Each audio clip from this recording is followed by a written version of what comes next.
All right, tip number 1 is make a shadow box. Setting your still life in a shadow box is going to make it easier to control the light. And when you can control the light, you can make sure your subject has just one distinct light source, which is going to make it easier to paint. Because when you have one distinct light source, it's very clear what's light and what's shadow. For example, with these roses, since there's one distinct light source, I can squint my eyes and break the rose down into two groups, the light and the shadow. And when I first go to block this in, that is my main concern, just blocking in the light and the shadow with an average flat color. Now you're probably asking yourself, well, how do I make one of these? Any way you can, honestly. I've seen people make these a lot of different ways, but the way I made mine was I just got some poster board and hot glued it together. And I specifically got black poster board so I don't get a bunch of reflected light happening in there that I don't want to. And I actually made two. I made one smaller one that has actually 3 sides, and a lot of times I'll put a top on that one, and that top has a hole, and I'll shine a light through that and create good lighting. I'll actually talk about that later in the video. All right, tip number 2 is paint some different backgrounds. I actually just got some white poster board and used some acrylic paint and painted one side of the poster board one color and one side the other color. I purposefully chose to have these colors be relatively desaturated. It was a kind of desaturated purple, and the other side was a desaturated green. I want it to be desaturated because I just don't want it to overpower the subject. You know, I wouldn't want it to be this very bright color, and so your eyes just like go into the background instead of the subject. Now, you don't have to have a background. I've done plenty of still life paintings that the background is just, you know, black, and sometimes I'll even have the subject disappear into that darkness, which is always a fun and simple thing to do. But sometimes putting a different background in there can give you more options. Now, speaking of color, if you struggle with color mixing, I actually offer the color mixing video from my Foundations of Oil Painting course for free. If you want to check that out, there's a link to it in the description of this video. All right, tip number 3 is if you don't have a light, use a window as your light source. A window is always a great light source because it's natural light. You know, I feel like a lot of times people will set up a still life and they'll just use a lamp or something they have, and it's either a really, really warm lamp or a really, really cool lamp. And that's fine. It's just like a very strong choice doing that. Whereas I feel like daylight is like kind of like a good default. I mean, working by natural light is good for any subject. I remember when I took a portrait workshop with Michael Shane Neal in his studio, he specifically had big, tall windows facing north. So he had a certain kind of consistent light coming in. There was actually 2 areas to paint, one in his studio and then one in a different studio. And he actually made it a point that every student, by the time they left that workshop, had painted in his to see what it's like to paint in that natural light, to paint the subject in that light. So once again, can't go wrong with natural light. Now, sticking on the subject of light, we're gonna move to tip number 4, which is when you're setting it up, move the light around, or if you're using a window, change the angle or the way you're looking at or the way the light's coming and hitting the subject. But if you are using a light, you know, try moving it around, see what it looks like backlit, see what it looks like lit from the side, straight on. For example, in this still life, I found that it was really cool to light it from behind because the light shined through the translucent parts of the fruit and kind of made them glow, and it was really saturated and really cool and gave a cool effect. Whereas this one of the Oreos, I actually wanted it straight on because I wanted to really light that jar of milk and have that big white shape of the jar. Now, like I said before, sometimes I'll put a top on the box that has a hole in it and shine a light through there, and getting that very focused, direct light coming down can be very dramatic. You can kind of choose what part of the subject is in light, and you have areas that are drifting into the dark and those coming into the light. I feel like this is a fun part of setting up your own still life, is testing out, you know, different lighting setups. You know, I've just found that a lot of times when I go to set up a still life, it's normally like the 2nd or 3rd lighting setup that I feel like I like the best. All right, tip number 5 is when you're setting your scene up, try and think about having a lead into the subject. That's the reason I put this different colored cloth leading in to the pot of flowers, to break up the white tablecloth and kind of have this arrow bringing us into the painting and leading us to the subject. You know, there's many different ways to do this. You can do this,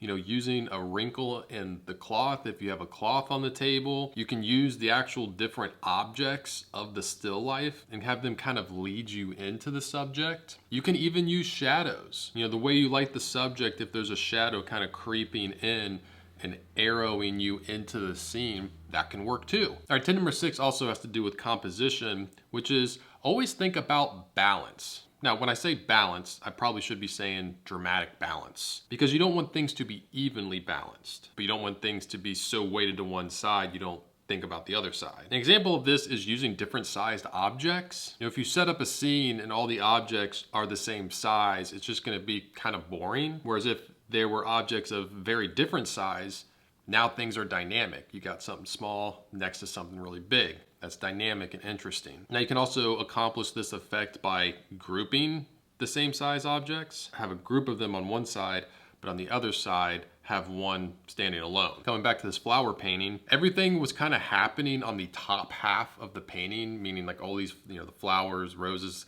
they're all up top here. I was like, like I need a reason for the viewer to want to come down to the bottom of the painting. More specifically, the bottom left, because I felt like there's just a lot going on in the top right. And so I took one of the roses and set it down there. I feel like you see that a lot with still life paintings of flowers. They'll take one of the roses and one of the flowers from there and then put it on the table. So now, you know, you have this lead in and you got this one smaller flower and it's gonna lead you up to the rest of the flowers. And now there's balance. You have this big mass of flowers up top and you have one flower at the bottom. If I didn't have that flower, it would be uneven and unbalanced and just very top heavy. But if I had the same amount of flowers on the bottom, then it'd be too balanced and boring. Another thing to think about is where the ground is versus the background. For example, on this one, if you just think about the ground and background as abstract shapes, I have this very big shape for the background, this very small shape for, you know, the table or the ground. A lot of times I will see students kind of cut their canvas in half where the, you know, horizon line of the table meets the background, and you want to try and avoid that. All right, tip number 7 is look to create drama with light. I'm always trying to look to get contrasts of light and dark. A lot of times when I've set up my light, I will get a card and try and block off some of the light and see if I can create shadows that are touching areas that have light. And I actually took things to another level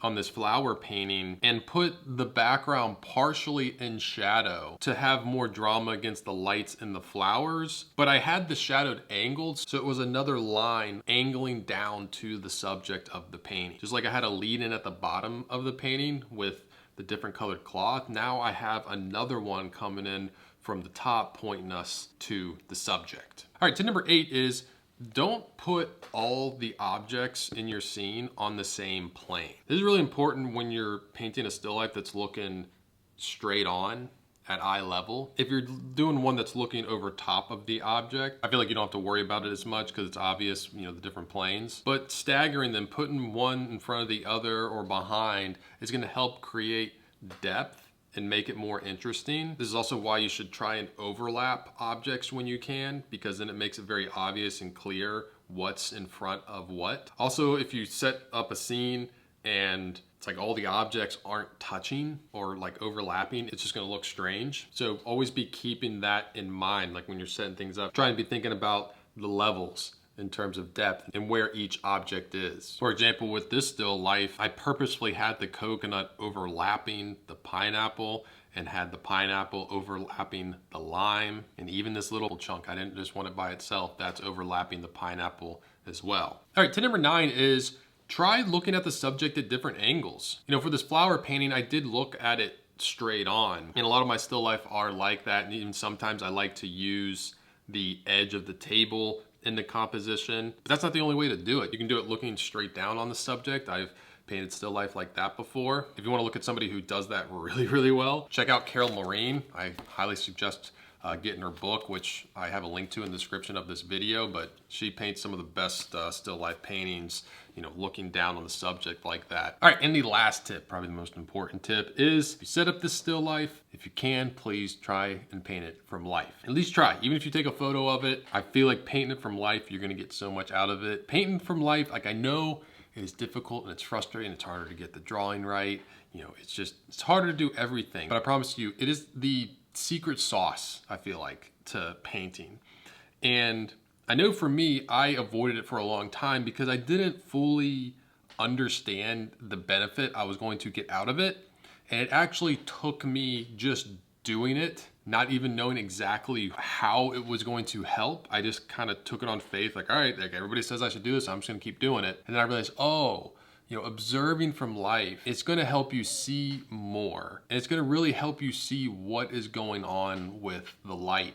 And it's going to even make your work that you do from photos better, because you're going to be able to bring that knowledge you have and fill in those gaps that every photo will have. It's also gonna make you better at drawing, and drawing is probably the biggest aspect of painting. So if you wanna check out the full tutorial to this flower painting or any of the still life paintings you saw here, you can check out my Patreon page, which is linked in the description below. And if you'd like to see what I'm painting on a daily basis, you can follow me on Instagram at Forza43.